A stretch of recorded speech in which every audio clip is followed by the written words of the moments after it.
My name is Caleb Lopez, and I speak for the weak. This is a story of how God saved Jennifer's baby. Jennifer was from a small town and from a family that didn't serve God in practice, only in theory. Jennifer sometimes attended church. She was smart and popular, but didn't have it like the other kids. She had to work hard every day and on the weekends so that she could pay for her cheerleading expenses and her own car. It was a miracle that she was able to move away for college.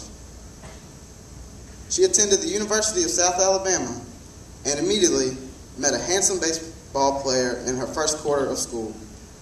It was love at first sight. We all know what shouldn't have happened next, but indeed it happened. It happened because they were not wholeheartedly serving the Lord. 6 weeks later, Jennifer found herself sick, alone, scared, and pregnant. When she told her mom about the pregnancy, her mom responded by demanding that Jennifer get an abortion. Jennifer was apprehensive about the decision being made for her, but didn't have any support. Phone calls were made to the abortion clinic, and the appointment was made. Phone calls. Jennifer would stop in Birmingham on her way home for the Thanksgiving break, have the abortion, then drive 2.5 hours north to home. The staff member at the abortion clinic told her that she needed to bring clinical proof of her pregnancy to her appointment. There was a small problem. Jennifer had only taken a home pregnancy test because it was all that she could afford. A neighbor told her about a place that offered clinical tests for free. So off the two young college girls went to save a life of Mobile.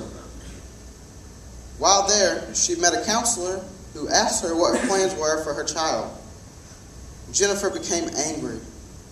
She didn't see this problem as a child. How dare her speak to me that way, Jennifer thought. Give me my test and I'll be out of your way. So please, I don't want to waste any of my time or yours. The counselor agreed to give her the positive pregnancy results that she needed for the abortion, but asked if she would be willing to watch a brief video. Jennifer agreed with these words, "You can show me whatever you want. I will not change my mind. I have no job, no parental support. I have no plans for a baby. Plus, my appointment is already made in Birmingham."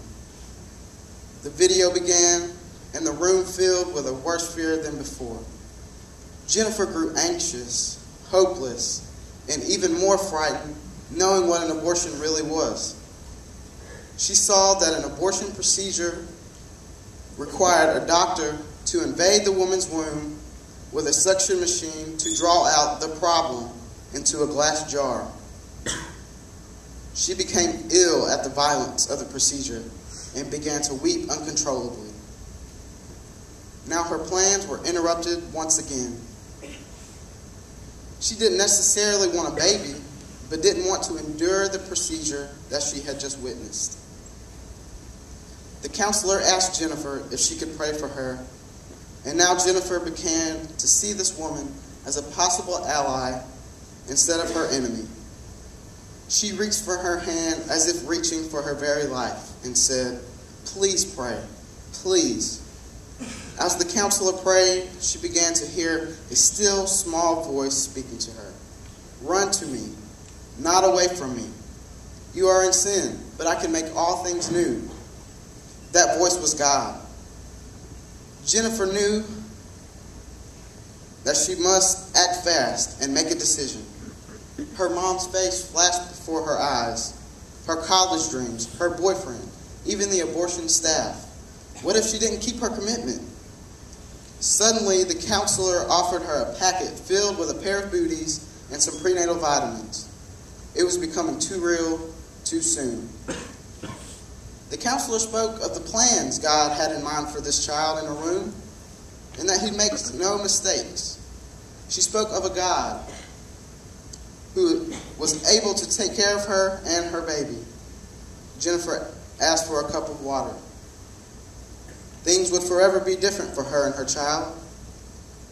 With water in hand, she swallowed one of those vitamins as a statement saying yes to God and yes to her baby. Someone that day was speaking for the weak. A weak, defenseless baby in Jennifer's womb.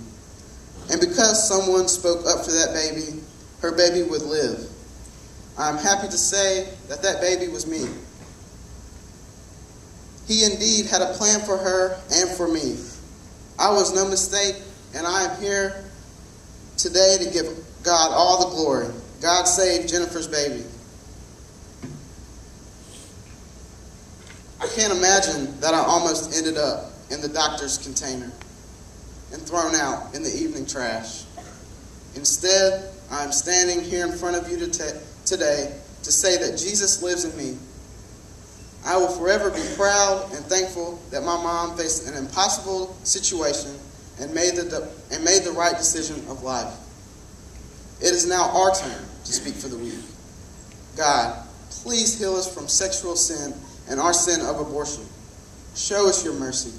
Your mercy endures forever. I am Caleb Lopez, and I speak for the weak.